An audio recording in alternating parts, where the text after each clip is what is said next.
성경 말씀 요한복음 16장 1절부터 15절 말씀 가지고 성령의 사역이라는 제목으로 말씀 증거하도록 하겠습니다. 요한복음 41번째 시간입니다. 오늘 성령에 관해서 이야기하기 이전에 우리가 시간에 대해서 한번 살펴보려고 합니다. 왜냐하면 성령의 사역을 이해하는 데 있어서 우리들이 시간을 이해하는 이해함이 필요합니다. 시간을 이해하는 방법은 크게 두 가지가 있습니다. 하나는 순환적인 방법이고 하나는 직선적인 방법입니다. 순환적인 시간 이해는 대개 원시 사회에서 시작되었습니다. 그러니까 밖에 나가서 야영하고 밖에서 생활하던 원시인들이 하늘을 보니까 하늘이 일정한 패턴으로 움직여 나가는 거예요. 그리고 또 계절들도 달들도 계속 돌아오는 것을 보면서 이 세상은 저렇게 어디서 왔다고 어디로 사라지는 게 아니라 계속해서 반복되는구나. 그러고 보면서 사람의 생애와 사람의 인생도 우리가 죽고 난 다음에 없어지는 것이 아니라 우리가 죽고 난 다음에 다시 새로운 삶으로 돌아가는 거다라고 얘기를 해요.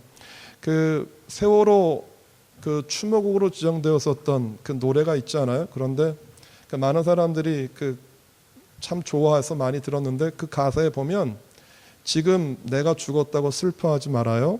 나는 청개의 바람이 되어서 이 땅을 적시고 그리고 이 땅을 풍요롭게 하는 그런 햇빛으로 다시 태어나요 라고 하는 가사가 있어요. 이것이 본래 미국에 살던 인디안들이 썼었던 가사예요. 근데 그것을 일본에 있는 작곡가가 곡을 붙여서 아름답게 만들어진 곡으로 많은 나라들에게 알려졌어요. 그런데 거기서 말하는 어떤 인디안의 사고 방식이 그런 거예요. 내가 지금 죽었다고 슬퍼하지 말라라는 거예요.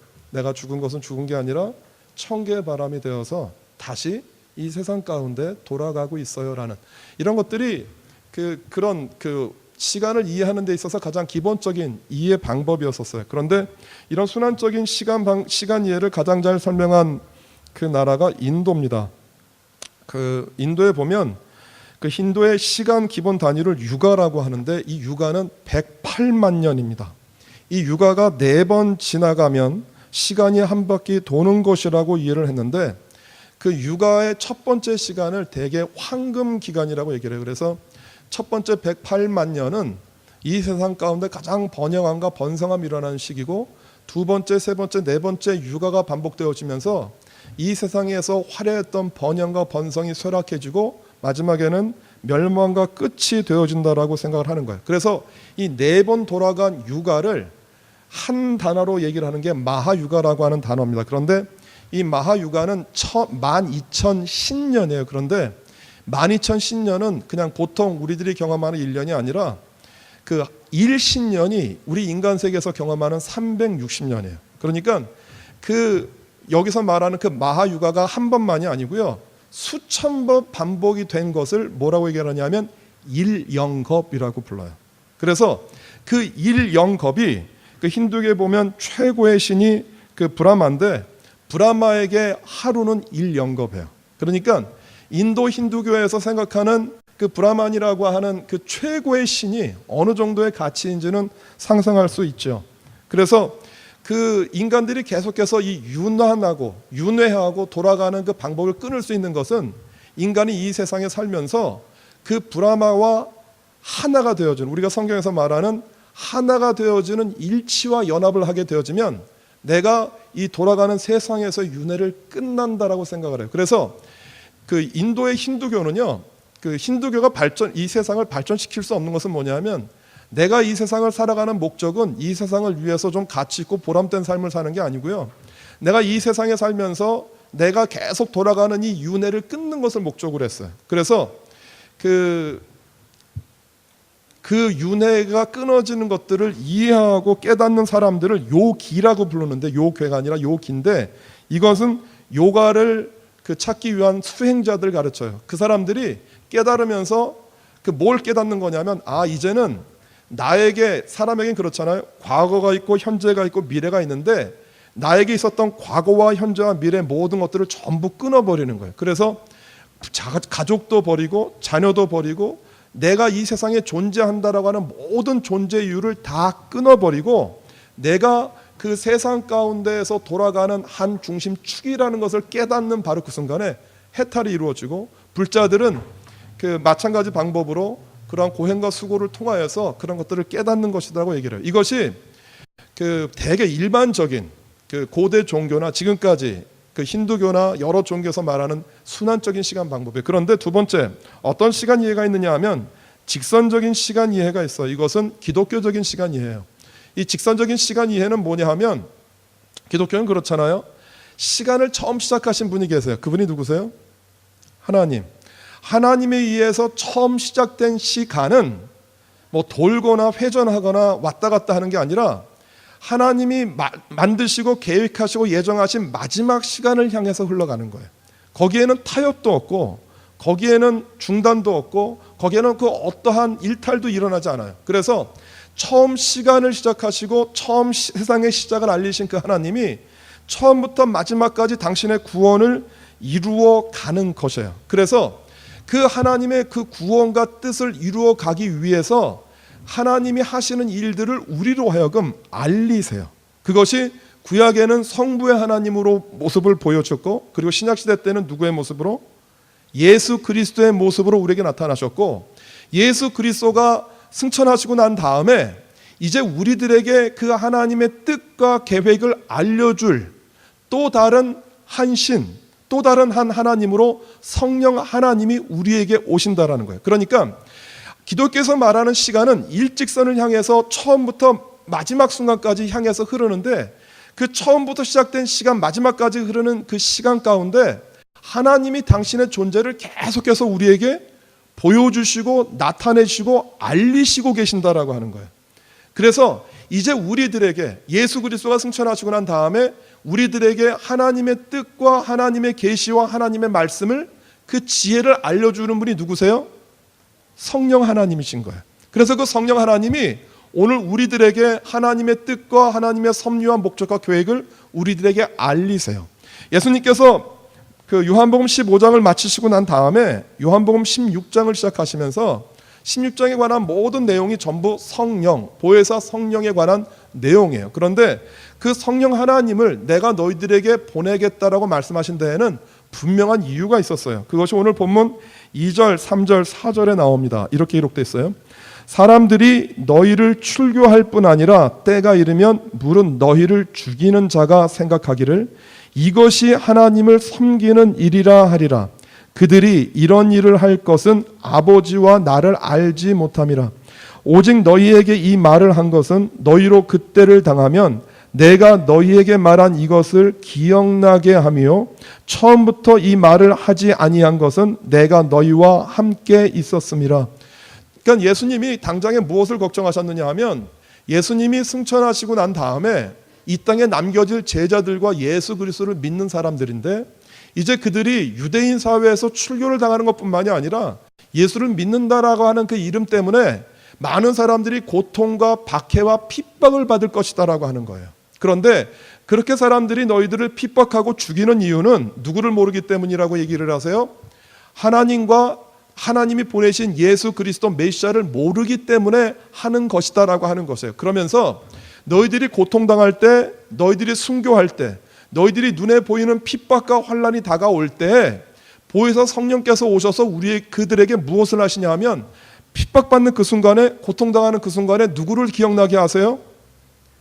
예수 그리스도가 우리에게 말씀하신 가르침과 말씀하신 교훈들을 가르치신다라고 하는 거예요. 그래서 성령께서 하시는 가장 중요한 일은 뭐냐 하면, 예수님이 제자들과 예수님이 3년 동안 많은 사람들에게 이야기했던 그 가르침을 누구에게 동일하게 말씀하세요?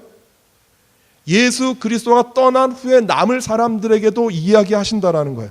이것이 초대교회에만 이루어지는 사건인가요? 그렇지 않아요.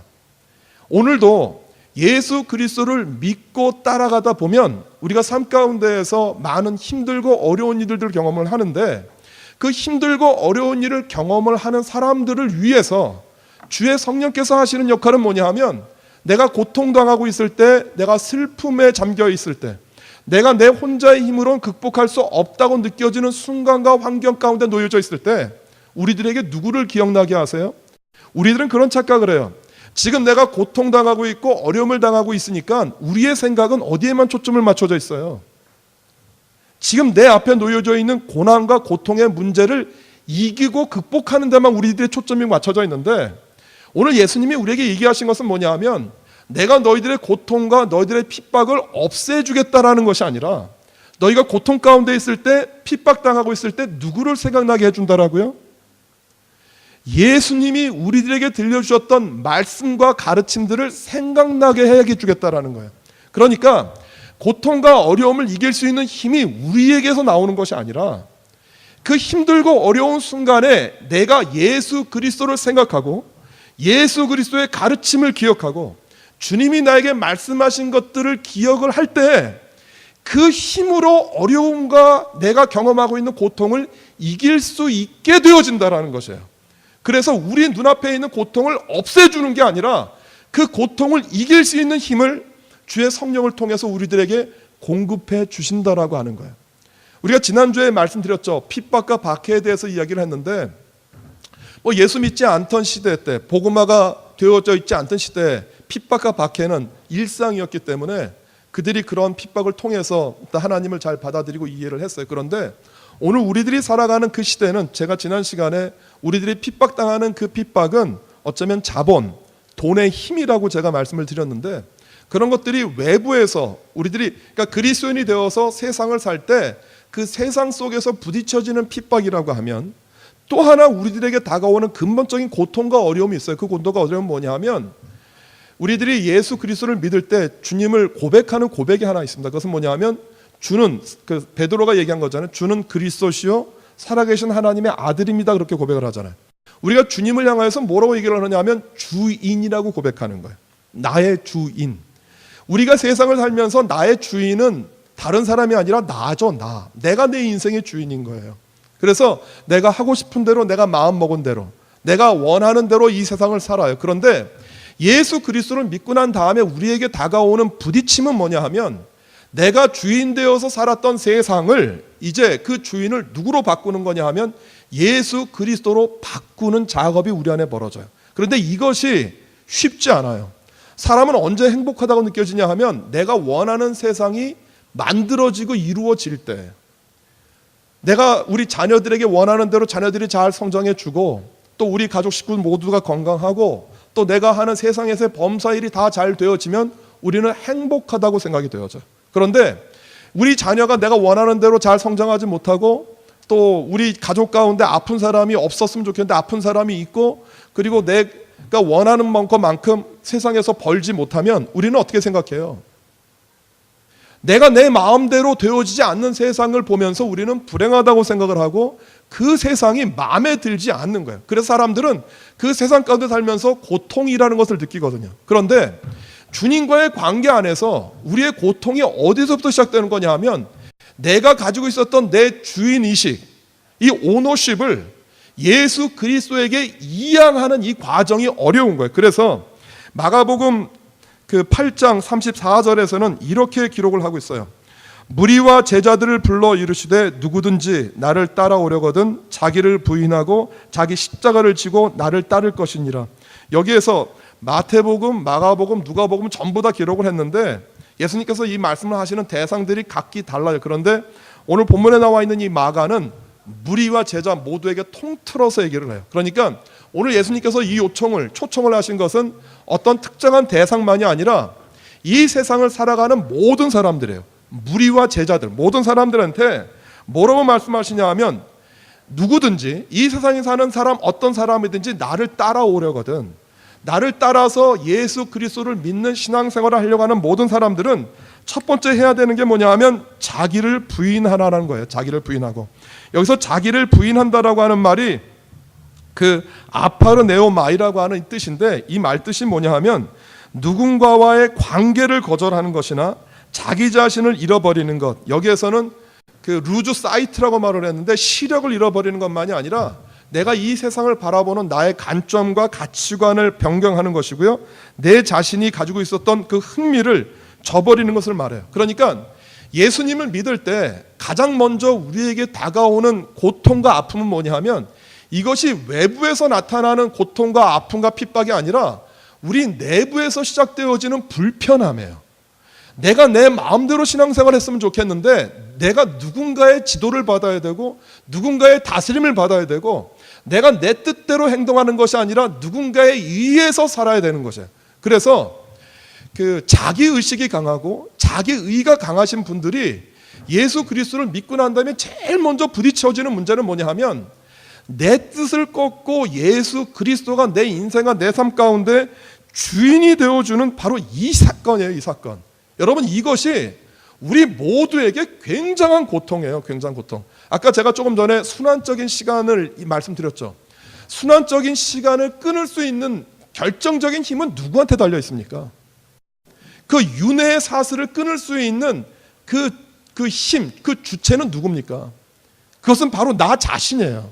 내가 고행하고 내가 수고하고 내가 노력해서 이 영겁의 시간 동안 계속 이어지는 이 윤회를 내가 끊을 수 있다라고요. 그런데 기독교는 그 직선적인 하나님의 시간 안에서 하나님의 구원을 받고 하나님의 뜻을 이루는 이 사건을 내가 내 힘대로 할 수 있는 게 없어요.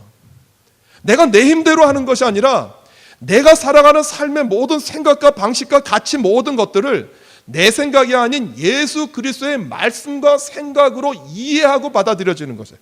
이것이 우리에게 다가오는, 제가 생각할 때는 가장 큰 고통이에요.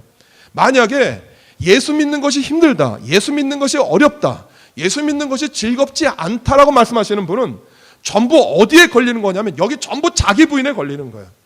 제가 여러분들에게 자기 부인에 대한 설교를 제가 개인적으로 생각해도 10번 이상은 더 한 것 같아요. 그런데 이것이 반복되어지는 이유는 뭐냐 하면 이게 한번 말했다라고 이게 되어지는 게 아니에요. 되어지는 게. 내가 내 자신을 어떻게 부인합니까? 내가 좋아하는 것, 나의 기호, 나의 성향. 우리들은 뭘 하면 즐거워하냐면 오락할 때 즐거워요. 세상에서 놀 때 즐겁고 세상에서 사람들이 환호하는 것을 할 때 즐겁다라고요. 그런데 그런 모든 즐거움과 가치의 기준들이 예수 그리스도 안에서 예수로 뒤바뀌어지는 것이거든요. 이것이 내 정신으로는 안 되는 거예요. 그래서 이 자기 부인이 일어날 때 내가 나를 꺾고 하나님의 뜻에 따르고 순종할 때 누가 우리를 도우세요? 주의 성령께서 우리를 도우셔서 그 일을 할 수 있도록 하는 거예요. 모세에게 하나님이 이스라엘 백성들을 구원하라고 부르셨어요. 그때 모세가 뭐라고 얘기를 해요? 하나님, 나는 입이 둔한 자입니다. 나 못합니다. 이것이 모세의 정말 본심이었어요. 본심. 나 그거 하려고 하다 실패했습니다. 광야에서 40년 지내는 동안 내가 출애굽을 할 만한 자신이 내 안에 없습니다. 이것이 모세의 생각이었거든요. 자기 힘대로 출애굽을 하려고 했었던 바로의 왕국이 있었을 때나 이제는 하나님이 직접 말씀하시는데도 불구하고 할 수 없습니다라고 하는 모세의 마음이랑 똑같은 거예요. 할 수 없는 거예요. 할 수 있었다고 생각했던 내가 이제 할 수 없었다라고 돌아선 거예요. 그때 주님께서 뭐라고 말씀을 하세요?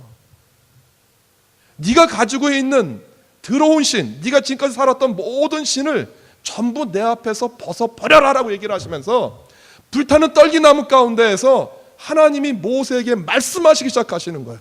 그때 모세가 뭘 했느냐 하면 주께서 말씀하시는 그 말씀에 순종한 거거든요. 이게 뭐예요? 이게 자기 부인이에요. 자기 부인이라는 단어가 신약 시대에만 나온 게 아니라 구약 시대 가운데서 하나님 사용했던 모든 사람들이 일어났던 공통적인 특징은 뭐냐 하면 이 자기 부인이에요. 내가 부인 되어져야 무엇이 보여요? 우리가 전에 그런 말씀했죠. 마음이 청결한 사람은 하나님을 볼 것입니다 라고 말씀을 했는데, 여기서 말하는 이 청결이라는 단어가 본래부터 깨끗하고 본래부터 완전한 순수함을 가르친 단어가 아니라고 말씀드렸죠. 여기서 말하는 청결하다라는 것은 뭐냐 하면 죄가 씻음 받았다라는 거예요. 내 안에 있는 죄, 내 안에 있는 악을 씻음 받으면 하나님이, 내가 그 하나님을 보는 게 아니라 내 안에 있는 죄가 떠나가면 그동안 내가 못 보았던 누가 보여요? 그러니까 하나님을 본다라는 게 내가 보는 게 아니고요. 내 안에 있는 죄성이 떠나가면 하나님이 내 삶 가운데 나타나시는 거예요. 여러분, 내가 부인되어지면, 내가 나를 주장했었던 내 생각을 버리고 내 생각을 비우면 하나님이 당신의 모습을 우리들 가운데 보이세요. 그것을 볼 수 있도록 하는 게 누구의 역할인 거예요? 주의 성령의 역할이에요. 자, 그 다음에 내가 나를 부인하고 난 다음에 주님께서 우리에게 두 번째 요구하신 것이 하나 있어요. 그게 뭐예요? 자기를 부인하고 날마다 자기 십자가를 지라고 말을 했잖아요. 자기 십자가는 뭘까요? 예수님의 십자가를 생각하면 좀 우리가 이해를 하고 단서를 받을 수 있어요. 예수님이 졌던 십자가가 뭡니까?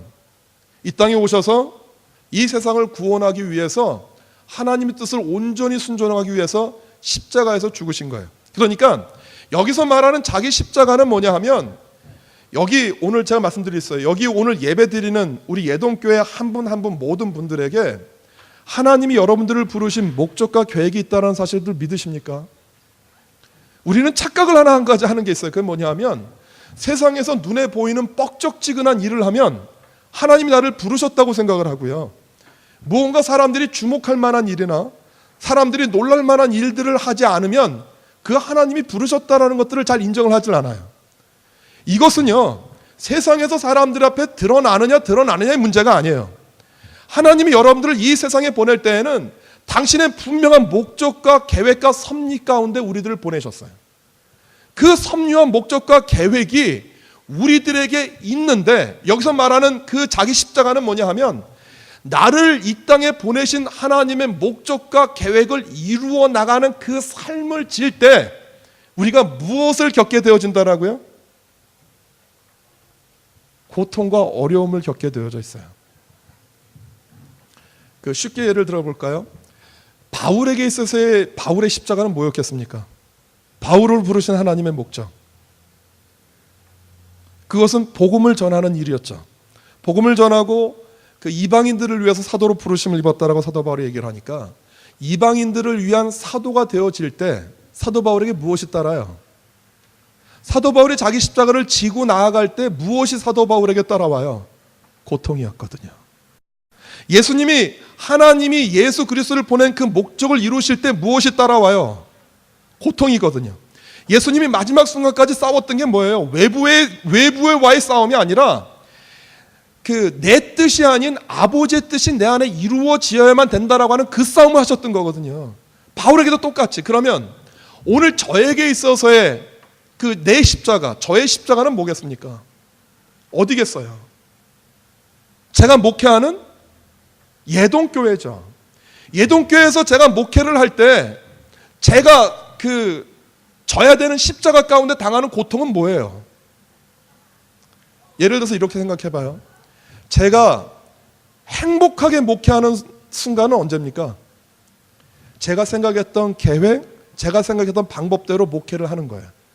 제가 계획한 대로 그냥 교회가 쭉 나가고, 제가 생각하고 목적한 대로 모든 교인들이나 모든 것들이 쭉쭉 나가요. 그럼 저는 어떻게 생각하겠어요? 참 할만하다, 행복하다라고 하잖아요. 그런데 실제 현실에서 그게 됩니까? 안 되잖아요. 안 되잖아요. 그 안 되는 현실 앞에서 그럼에도 불구하고 나를 향하신, 나를 부르신 하나님의 목적과 계획을 이루어 나갈 때 발생하는 고통과 어려움이 있죠. 그러니까 분명히요, 내가 이 세상에서 나를 부르신 하나님의 목적과 방향과 계획을 따라 살아갈 때 뭐가 우리에게 발생이 되냐 하면 고난과 고통이라는 게 발생을 해요. 내가 나를 부인할 때도 고통이 발생을 하고요, 내가 이 십자가를 지고 이 세상에서 살 때에도 고난과 고통이 따라와요. 이것이 사역에 관계되어진 것만 얘기하니까 그런데, 여러분들이 살아가는 삶 가운데, 여러분들 현실 가운데에서 여러분들을 부르신 하나님의 목적과 계획을 이루어 나가실 때 항상 행복함과 즐거움만 있습니까? 그렇지 않아요. 때로는 고통이 있고 때로는 어려움이 있어요. 우리가 지난 시간에 어머니 주일이라서 우리 어머니들 축복해 드렸지만, 제일 앞에 앉아 계시니까 조은경 집사님, 내가 어머니로 살아가는 그 어머니라는, 다른 거 말고 어머니라고 하는 그 직업, 어머니를 직업이라고 따져볼게요. 그 직업이 집사님한테 쉬우십니까? 버겁습니까? 세상을 조금 살아서 그럴지 몰라. 우리 박성현 집사님, 기도하신 박성현 집사님, 나이가 이제 드셨으니까 어머니로서의 삶을 사시는 게 쉬우십니까? 어려우십니까? 저는 아마 한 분 한 분 다 질문을 하지 못하지만 어머니로서 어머니의 역할을 하는 거 쉽지 않다라고 생각을 해요. 왜 쉽지 않죠? 자식이 마음에 들지 않을 때, 자식이 말 듣지 않을 때 어떤 게 제일 편해요? 내쫓아서 다시는 얼굴 보지 않으면 돼요. 자, 남편이 내 말을 듣질 않아요. 그럼 남편 어떻게 해요? 집 나가라고 하면 되는 거예요. 그렇잖아요. 그런데 그 어머니가 해야 되는 역할이 아내의 자리고 그 아이들의 어머니 역할인데 그렇게 할 수 없잖아요. 그 말을 듣지 않는 자녀들에게 계속해서 나는 어떤 사람이 되어야 되는 거예요? 양육자가 되어서 끊임없이 사랑하고, 그리고 내 말을 들어주지 않는 남편은 어떻게 해야 되는 거예요? 그럼에도 불구하고 맛있는 밥상을 챙겨주고 또 남편을 위해서 내 최선을 다하는 것 아니에요. 그 역할을 한다라고 하는 그 자체가 뭔 거예요? 그것이 우리 인생과 삶 가운데 고통으로 다가온다라고요. 그래서 때로는 혹시 그런 생각 해보셨어요? 그냥 나 엄마라고 하는 이 자리 사표냈으면 좋겠다. 나 엄마 안 하고 그냥 내 이름을 따라서 그냥 살았으면 좋겠다라고 생각해 본 적 계세요? 그 구인순 집사님은 행복하신 분이신 거예요. 근데 여러분, 때로 살다 보면 내가 정말 이 자리를 포기하고 싶다라고 하는 그 순간들이 오거든요. 똑같이 이 세상 가운데서 여러분들이 맡으신 그 일들이 있어요. 그 일들을 행하실 때 힘들고 어려워요. 여자분들이 그러니까 남자분들도 똑같이 더 어렵죠. 세상에서 아버지로 살아간다는 거 쉬운 일이 아니거든요. 그냥 아버지 말고 그냥 아저씨 되고 나 혼자 세상을 살고 싶다라고 생각할 때도 있거든요. 여러분, 그 모든 삶을 내가 테이크하고 받아들이는 그 자체가 뭔 거예요? 어려움이고 힘든 것이다라고 하는 거예요. 그래서 그 힘든 내 십자가를 지고 갈 때 내가 어려워서 내려놓고 싶고 포기하고 싶을 때 주의 성령께서 우리 가운데 오셔서 나로 하여금 자기 십자가를 지고 주님을 따라갈 수 있도록 우리를 인도하신다라고 하는 거예요. 그래서 시편 119편 71절에서는 이렇게 얘기합니다. 고난 당한 것이 내게 유익이라 이로 말미암아 내가 주의 율례들을 배우게 되었나이다. 빌립보서 1장 29절에서는 이렇게 얘기합니다. 그리스도를 위하여 너희에게 은혜를 주신 것은 다만 그를 믿을 뿐만 아니라 또한 그를 위하여 고난도 받게 하려 하심이라. 로마서 8장 17절에 이렇게 기록되어 있습니다. 자녀이면 또한 상속자 곧 하나님의 상속자요 그리스도와 함께한 상속자니 우리가 그와 함께 영광을 받기 위하여 고난도 함께 받아야 할 것이니라. 성경은, 특별히 신약 성경은 이 고난이라는 것에 대해서 계속 반복해서 이야기합니다. 예수님이 고난을 받으라고 얘기하지 않으셨지만 예수님께서 우리에게 말씀하셨던 자기를 부인하고 날마다 자기 십자가를 지는 일 그 자체가 고난이고 어려움입니다. 그런데 그런 것들이 우리에게 찾아오면서 우리로 하여금 그 고난을 통해서 이루시고자 하는 것이 있어요. 그게 무엇이겠습니까? 그 고난을 통해서 우리로 하여금 무엇을 보게 하는 거냐면, 직선적인 시간에서 가장 중요한 것은 뭐냐 하면 하나님의 뜻과 하나님의 계시를 분별하는 것이거든요. 우리 인생으로 하여금 나를 향한 하나님의 뜻과 나를 향한 하나님의 계획과 나를 향한 하나님의 은혜가 무엇인지 깨달을 수 있도록 하게 하는 것, 이게 누가 하는 거냐면 성령 하나님이에요. 여러분들 고난당할 때, 어려움을 당할 때 이것이 나의 어려움이라고만 생각하지만 하나님은 그 고난이라는 시간을 통해서 당신을 우리들에게 계시하시고 나타내시고 당신을 우리 가운데 보여주신다라고 하는 것이에요. 그래서 고난당할 때 지금 내 눈앞에 있는 당장의 고난의 어려움의 문제만 바라보지 마시고 그것을 통해서 나에게 말씀하시려고 하는 하나님의 의도와 하나님의 뜻과 계획을 보실 수 있으셔야만 해요. 지난주에 얘기해서 이번 주에 맞춰야 될 것 같아서 그 얘기할게요.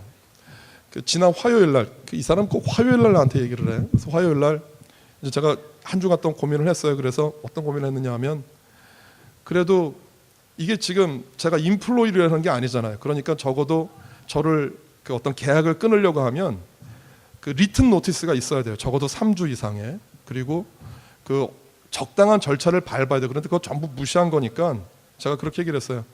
내가 또 일자리를 좀 찾아야 되니까 내가 5월 말까지 일하면 안 되겠니라고 얘기했더니 떡하냐는 말이 뭐냐 하면, 너랑 나랑은 계약서 안 썼잖아. 계약서 쓰자 그래도 안 쓰거든요. 계약서 안 썼으니까 나는 너한테 이렇게 얘기해도 된다는 거야. 이게 화요일 날이야. 첫 번째 공장에서 얘기하고 그 얘기를 하는데 그렇게 딱 얘기를 한 거예요. 그래서 제가 선하게 마음 먹었잖아요. 이제 내가 좋게 잘 끝내야겠다 마음 먹었는데 그 말 딱 듣고 이제 다음번 이제 일하는 때까지 가는 차 안에서 제 안에 뭐 1000개의 바람이 아니라 1000개의 마음이 있더라고요. 나는 원칙은 세운 거예요. 내가 저 사람을 넘어가리라, 용서하리라, 주의 은혜를 바라보리라. 그런데 내 속에서 부글부글 마그마가 끓어오르더라고요. 화가 난 거야. 정말 해도 너무한다라는 생각이 드니까, 야, 이거 정말 악사를 매길까? 이게 목사도 사람이란 말이에요. 이게 제가 천사가 아니에요. 그래서 여러분들이 저를 그 화를 돋구시고 갈구시면 저도 화가 나요. 똑같이 화가 나고 신경질이 나고 똑같이 그냥 한 대 받아치고 싶은 마음이 제 안에 있어요. 뭐 목사라고 해가지고 다른 성정을 가진 게 아니잖아요.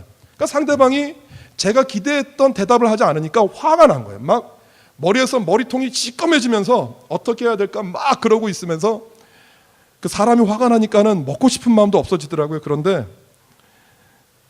그 식욕이 제가 강했나 봐. 그래도 배가 고프더라고. 그래서 빵을 하나 사가지고 차 대놓고 이제 차 안에서 잠시 요기하는 시간이 있는데 하나 그냥 먹었어요. 그냥 꾸역꾸역. 왜냐하면 그 시간 또 먹지 않으면 바로 나가서 일해야 되니까 그런 일할 맛이 나지 않아서 핑계대면서 꾸역꾸역 먹었는데, 갑자기 제 휴대폰으로 카톡이 하나가 딱 날라와요. 그런데 뭐가 왔지? 그러면서 카톡을 열어보는데 평상시에 저한테 카톡을 잘 보내지 않는 분이에요. 평상시에 그 카톡을 보내면 이런 거 있죠. 그 선문답. 잘 계셨어요? 예, 잘 있어요. 그동안 별일 없으셨어요? 예, 잘 있어요. 평안해요. 이런 식으로 일문일답만 딱딱딱딱 하시는 분이에요. 그런데 그날 이 분이 카톡 한 문장이 끊어질 정도로, 그러니까 왜 한 문장이 길어지면 이렇게 왜 화면에 안 뜨고 뭐 전체 보기로 바뀌어지잖아요. 그런 진짜 장문의 글이 제 안에 오는데 뭐라고 써있느냐 하면 이렇게 써져 있는 거예요. 목사님 힘내세요. 힘들고 어렵더라도 이번 기회를 잘 이기고 넘어가세요. 하나님이 목사님을 지켜주시고 인도할 거예요. 그게 언제냐 하면 방금 전에 사장이랑 관계에서 진짜 열받아가지고 교인들한테 말은 했지만 내가 너무 화가 나니까 한번 진짜 해볼까라고 생각하고 있었던 바로 그때에 띵동 메시지가 날라온 거예요. 제가 그 글을 쭉 읽어나가면서 그냥 앉아있는 상태였는데 덜컥 그냥 마음을 쭉 늘어뜨렸어요. 누가 보낸 거예요? 누가 보낸 거예요? 저는 우리 교회 집사님이, 우리 교회 성도 중에 한 분이 보냈다라고 생각하잖아요. 분명히 우리 교회 성도예요. 근데 그건 우리 교회 성도님이 보낸 게 아니고요, 주의 성령께서 그분에게 저를 생각나게 해서 그 위로의 글을 쓰게 하셨던 거예요. 저는 그렇게 믿어요. 그리고 그 글이 제가 보는 순간에 정말 신기한 것은 뭐냐 하면, 제 안에서 일어났던 부글부글 불 끓듯 끓는 마음 있잖아요. 내가 부당한 대우를 받았을 때 당하는 억울함과 분함, 그런 것들이 내 안에서 정말 눈 녹듯이 사라졌어요. 저는 이 일을 누가 하는 거라고 생각을 하냐 하면 주의 성령께서 하시는 거예요. 여러분들이 주의 성령 안에 있을 때 주의 성령께서 여러분들이 해야 되는 일, 여러분들이 살아가야 되는 삶의 방향들을 이렇게 세미하고 세세하게 인도하고 계신다라고 하는 거예요. 그래서 여러분 그렇게 기억하세요. 내가 다른 사람은 당하지 않는 고난과 어려움을 겪어, 왜 우리 집에 다른 집에선 일어나지 않는 힘들고 어려운 일들이 한꺼번에 다 같이 몰려와? 왜 내 자녀에게 불행과 아픔이 시작이 돼요? 왜 이런 일들이 우리에게 벌어져라고 궁금증을 갖고 퀘스천을 할 때, 여러분 제가 말씀드릴 수 있는 한 가지 확신은 뭐냐 하면, 여러분들의 삶 가운데 고난과 고통이 있기 때문에 주의 성령께서도 그 고통과 고난을 통해서 하나님을 발견하고 깨달을 수 있도록 일하시고 계신다라는 거예요. 문제는 그렇게 오늘도 우리들을 통해서 일하고 계시는 그 성령 하나님을 우리들이 못 봐요. 그 성령 하나님을 느끼지 못해요. 그 성령 하나님의 인도하심과 도우심을 우리들이 경험하지 못해요. 이유는 뭐냐 하면 내가 내 문제만 바라보기 때문에 그래. 오늘 주의 이름으로 우리 사랑하는 예동교회 교우 여러분들에게 권면하고 부탁합니다. 주의 성령께서 여러분들을 도우십니다. 여러분들이 힘들고 어렵다고 생각하는 바로 그 순간에 하나님을 기억해서 나를 향한 하나님의 목적과 계획을 성실하게 이루어 나가십니다. 그리고 그 시간은 절대로 중단되거나 뒤로 빽하지 않습니다. 태초부터 시작된 그 시간은 하나님의 마지막 종말을 향해서 계속해서 나갑니다. 우리를 향한 하나님의 계획은 절대로 되돌아가지 않습니다.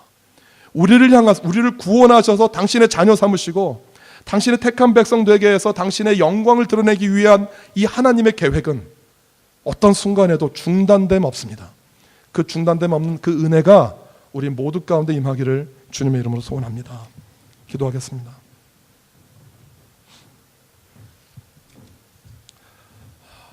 사랑과 은혜가 많으신 하나님, 우리를 향하신 하나님의 계획, 우리를 향하신 하나님의 목적, 우리를 향하신 하나님의 뜻이 아름답게 이루어질 수 있도록 도와주십시오. 고난과 고통이 극심해야만 그것을 깨닫는 자가 아니라 내 인생과 삶 가운데에서 나를 부인하고 내 십자가를 날마다 지려고 하는 당신의 사랑하는 귀한 종들 되어서 그 하나님의 뜻을 아름답게 이루어 나갈 수 있는 우리 모든 성도들 될 수 있도록 주님 축복하여 주옵소서. 감사합니다. 예수님의 이름으로 기도드립니다. 아멘.